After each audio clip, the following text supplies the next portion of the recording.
The heart of George stopped right in the garage, and the life of the Thompson family crumbled in an instant.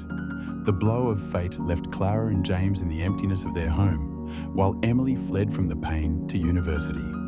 Who would help them escape this darkness? Hi everyone, welcome to Life Unveiled. Let's get started.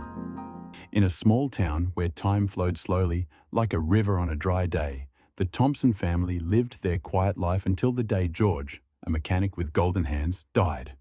His garage in the backyard of their home on Maple Street was always alive. Tools clinked, engines hummed, and his loud laughter carried to the kitchen where Clara cooked dinner. Their children, 18-year-old Emily and 15-year-old James, grew up in this cozy world where the smell of gasoline mingled with the aroma of fresh pies. But one day, George collapsed at his workbench, a wrench slipping from his hand and clanging against the concrete, and the ambulance didn't make it in time. Death cast a shadow over their home, turning it into an abandoned place. The kitchen, where Clara once baked pies with a crisp crust, became a zone of silence. The dining room, once filled with jokes and stories, stood empty. Clara and James ate without looking at each other, avoiding the reflection of pain in their eyes. The garage, George's heart, turned into a mausoleum. Hammers, screwdrivers, and wrenches lay on the workbench, coated in dust, as if waiting for their owner. An old motorcycle with peeling paint and a rusty pickup engine in the corner stood as reminders of his unfinished projects. Clara, just over 40, worked in the school cafeteria, serving mashed potatoes and hamburgers to noisy children whose voices echoed off the walls. Her modest salary went toward bills, electricity, water, gas, and groceries that grew more expensive each month. Her hands, once kneading dough with ease, now trembled from exhaustion, and her eyes, once sparkling with warmth, dulled from sleepless nights. She returned home in the evening, took off her apron, and sat at the table with a cup of tea that cooled before she could finish it. Loneliness gripped her heart, and the silence in the house, where George's laughter still echoed, pressed down like a heavy weight. She tried to hold on for James, but her strength was nearly gone, and her voice quivered when she called Emily, attempting to hide her despair. Sometimes she stood by the window, staring at the empty street, recalling how George would come home from work, wiping his hands on an old rag and winking at her through the glass. Emily, starting her first year at a university an hour away from home, lived in a dorm. Her room was cramped, a narrow bed, an old desk, a window overlooking the parking lot. The air smelled of dampness, neighbors' laundry, and cigarette smoke from the hallway. She studied hard, cramming anatomy and chemistry, dreaming of becoming a nurse as she'd promised her father. But every evening after lectures, she sat on her bed and called home. Clara's voice grew quieter, more strained, and Emily felt guilt for leaving. She often grabbed her suitcase, ready to abandon everything and return to support her mother and brother. "Mum, should I come home?" she'd ask, clutching the phone, her voice trembling with worry. "No, stay," Clara replied, weary but firm. "It's what your father wanted. We'll manage." The words sounded like a mantra, but both knew managing was getting harder. Emily pressed her forehead to the cold glass, staring at the campus lights, wrestling with the urge to give up the dream her parents had saved every penny for. Sometimes she lingered in the library until midnight, flipping through textbooks, but her thoughts drifted home to her mother, whose hands shook, and her brother, whose eyes had dimmed. James, a 15-year-old with a quiet demeanor and his father's deft hands, withdrew after George's death. School became unbearable. Lessons felt meaningless without his father, who'd helped with math or explained physics using engines as examples. He dropped out, despite teachers calling Clara, and retreated to the garage, sitting on an old stool that creaked under his weight. His brown eyes, like George's, wandered over the motorcycle, the engine, the keys on the workbench. He picked up tools, turned them in his hands, but didn't know where to start. Without his father, it all felt pointless. The smell of oil surrounded him, but instead of comfort, it brought longing.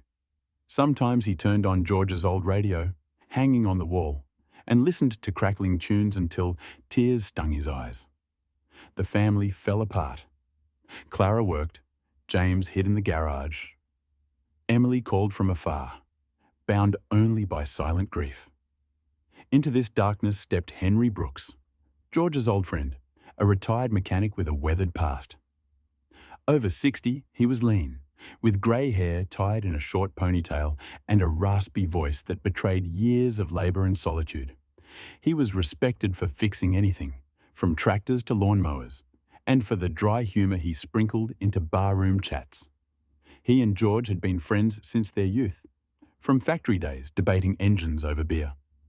Henry attended the funeral, standing in the back with his head bowed, but then vanished for a long stretch, as if he couldn't bear the town without his friend. One grey, chilly day, he arrived at the Thompsons. The sky hung heavy with clouds, wind sweeping leaves down the street. Henry carried a worn toolbox, jingling with keys, and a thermos of coffee that steamed in the cold air. Clara opened the door, her apron dusted with flour. She'd been trying to bake a pie, but her hands wouldn't cooperate. Her face was drawn, dark circles under her eyes. "Henry, what brings you here?" she asked, raising her eyebrows. "To check on you," he replied, stepping inside and setting the toolbox down. "George wouldn't want his garage sitting idle. Can I take a look?" Clara nodded, stepping aside, and Henry walked into the garage where James sat with a wrench in hand. "What do you want?" James muttered, gripping the tool tighter. "To finish what your father started," Henry said, nodding at the motorcycle. "You helping, or just sitting there like a stump?" James shrugged, but something in Henry's tone hooked him. They got to work. Henry laid out tools, showed him how to tune the carburetor. His scarred fingers guided James's hands with patience. At first, James stayed silent, but then he began asking questions. How to tighten a bolt, why oil leaked, how to test a spark plug. Henry answered briefly but thoroughly, recalling how George once fixed a tractor in the rain, cursing up a storm. Clara watched from the doorway, leaning against the frame, seeing her son come alive. Interest flickered in his eyes for the first time in ages. She remembered George teaching James to hold a screwdriver, and her throat tightened with the memory. By evening, the motorcycle roared to life, raspy, uneven, but alive. The sound tore through the house's silence, bouncing off the walls. James smiled shyly, his face lit by the dim lamp. Henry wiped his hands on a rag and clapped him on the shoulder. "You've got his hands, kid. Don't waste them." Clara turned away, hiding the tears welling up, and retreated to the kitchen, where the scent of flour mixed with her quiet sobs. Henry began coming regularly with his toolbox and thermos, teaching James to overhaul engines, diagnose issues by sound, set timing. The garage revived. The smell of gasoline, the clank of a hammer, the hum of motors restored its pulse. James went back to school, his grades climbing from C's to B's, and at night he told Clara of his dream to open a shop like his father's.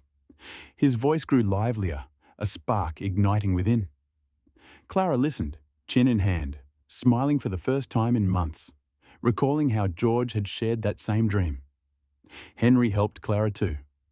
One morning, he arrived with coffee, finding her at the table with bills and a calculator. Her fingers fidgeted with a pencil, eyes darting over numbers. "You're killing yourself," he said, sitting across from her. "Let me help. I've got a pension, and George would have had my neck if I let you drown." "I don't need handouts," she snapped, but Henry pressed, "It's not a handout, it's family." He paid an overdue electric bill, found a grant for Clara, and sold the motorcycle with James for a decent sum, splitting the proceeds.